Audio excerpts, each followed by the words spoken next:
wanted to present today is regarding bridging the gap between neurology and psychology. And the reason why I want to do that is because in our field of psychology, we do not receive many referrals to us when people are diagnosed with various medical illnesses. And this is very important. And so the way that I want you to understand this is I want you to think about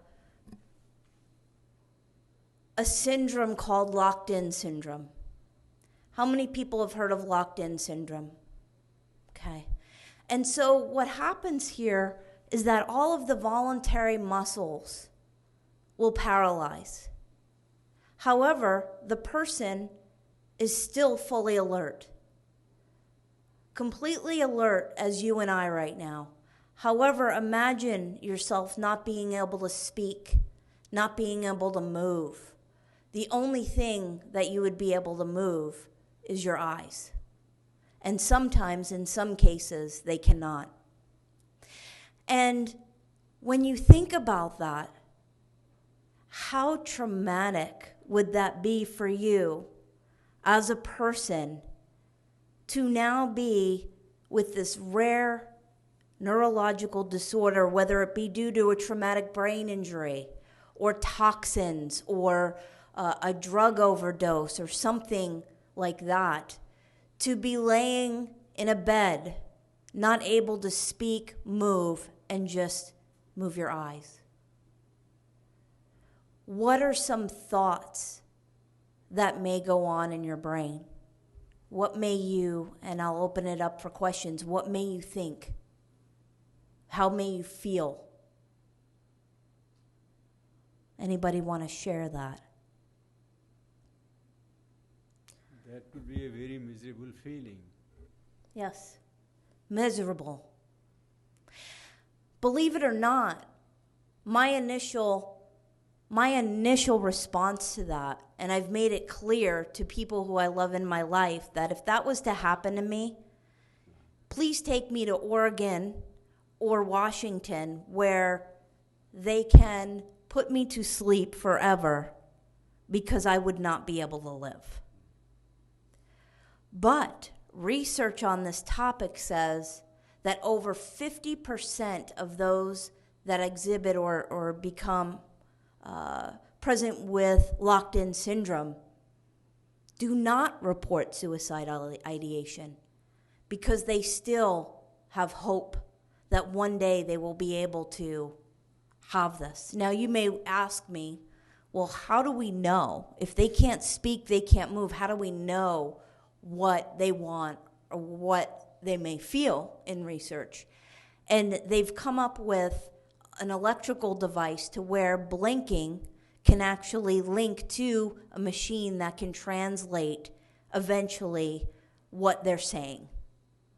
So A would look like, a couple blinks, for example, or the letter B or C. So my point in this is that we need to bridge the medical field with psychology and vice versa.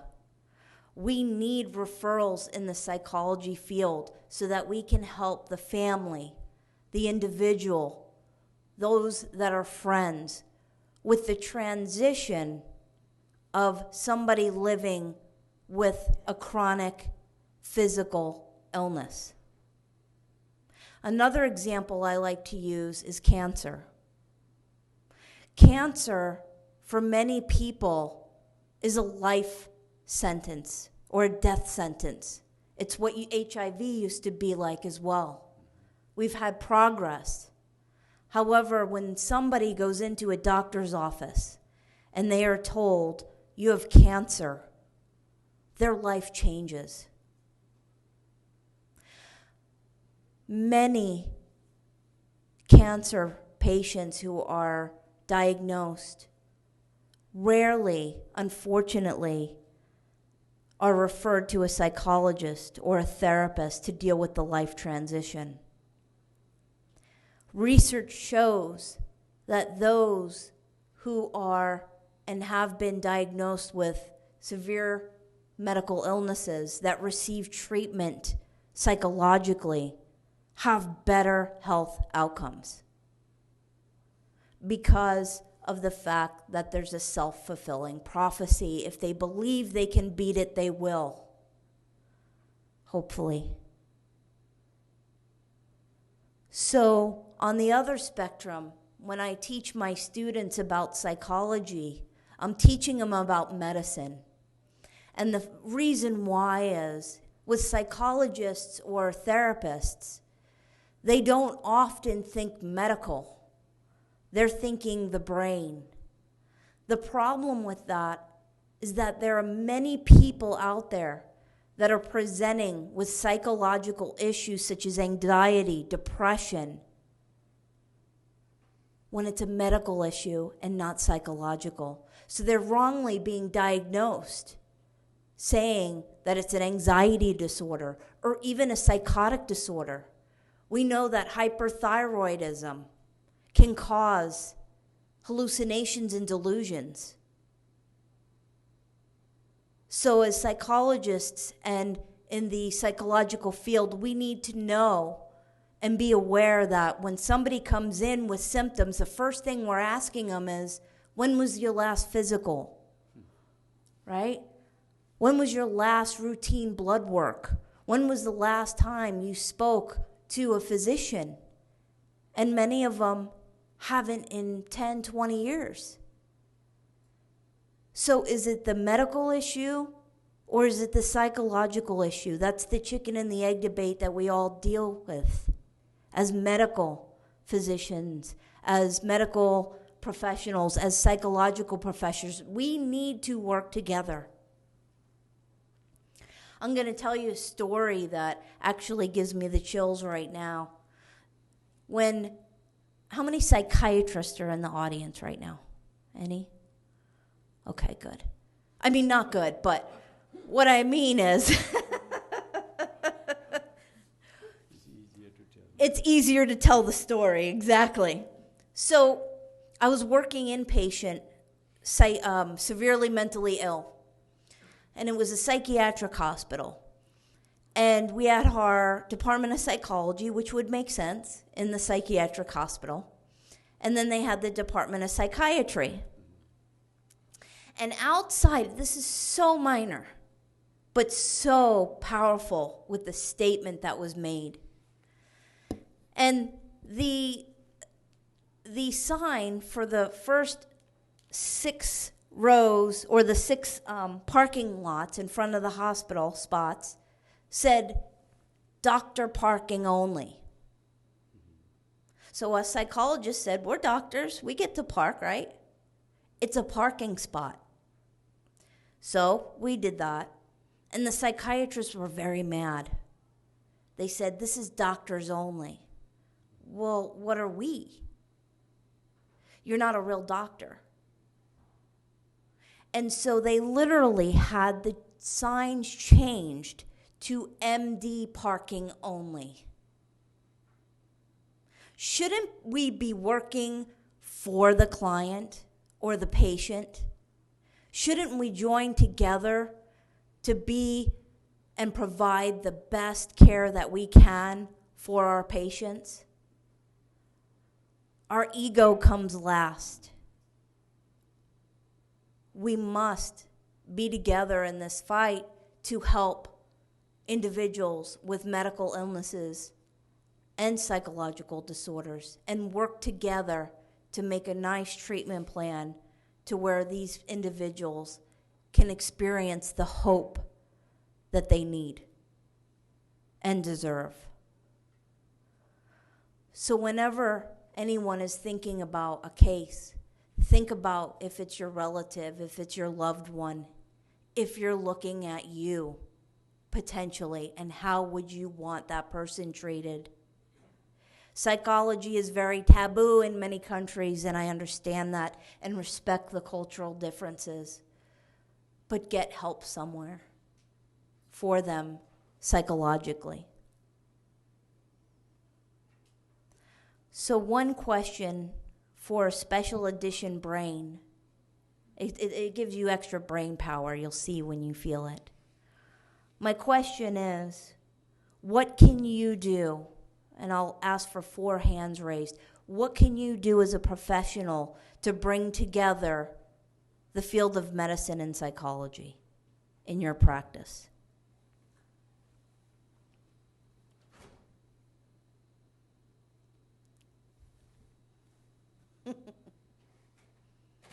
What can you do? Yes, communication. He earned himself a brain, Dr. Pound. Yes. Communication. It's such a simple word, yet is so complicated. To pick up the phone, and I get it, we're all busy, but I cannot tell you how many times that I've made phone calls because I want quality care and never receive phone calls back from individuals that I work with. Communication, very good. What's another thing? I think persistence, you keep on working on the problems. Yes, persistence and awareness. Being aware in itself is so powerful. To think about the client as a whole and just be aware, how could this affect them? When I used to give HIV results, and unfortunately I have had to give several positives, and this was back in the mid-90s, we would never give them over the phone. You all know that. It's not good to give results over the phone. And to think about and sit with the individual and to say, you're HIV positive, was very difficult. But I had to imagine, what would it be like for me if I was this individual? How would it impact my family? How would it impact my friends? How would it impact me in society as a whole? How will my life change? Will people be afraid to touch me or look at me or be friends with me? That's the psychological piece. The HIV is the medical piece. The stigma, all of that, joined together. What else can you do? Yes?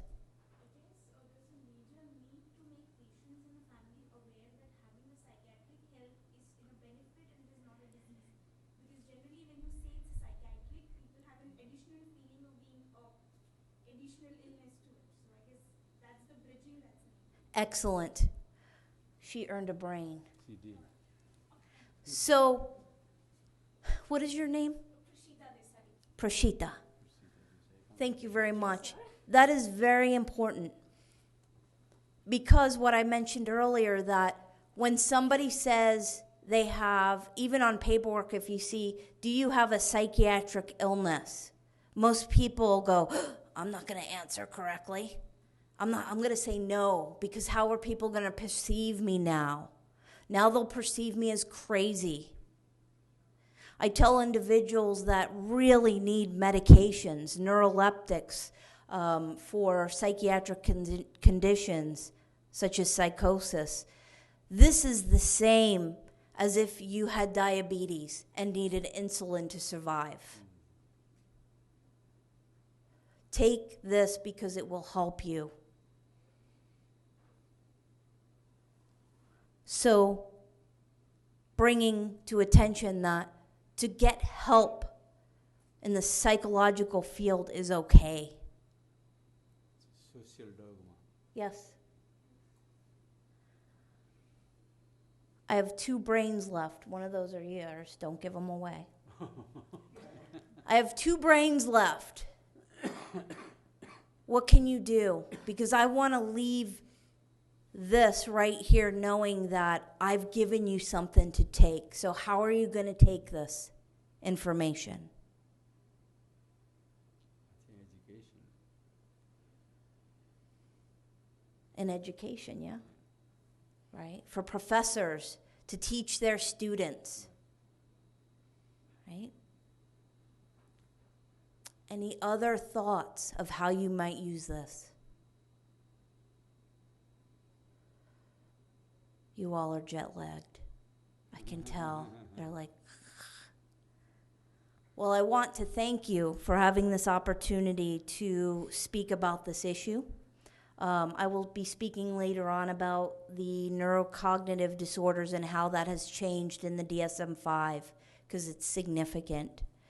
And so I hope you enjoy the rest of your day, and I'm going to grab my paper to see and introduce Dr. Pant again.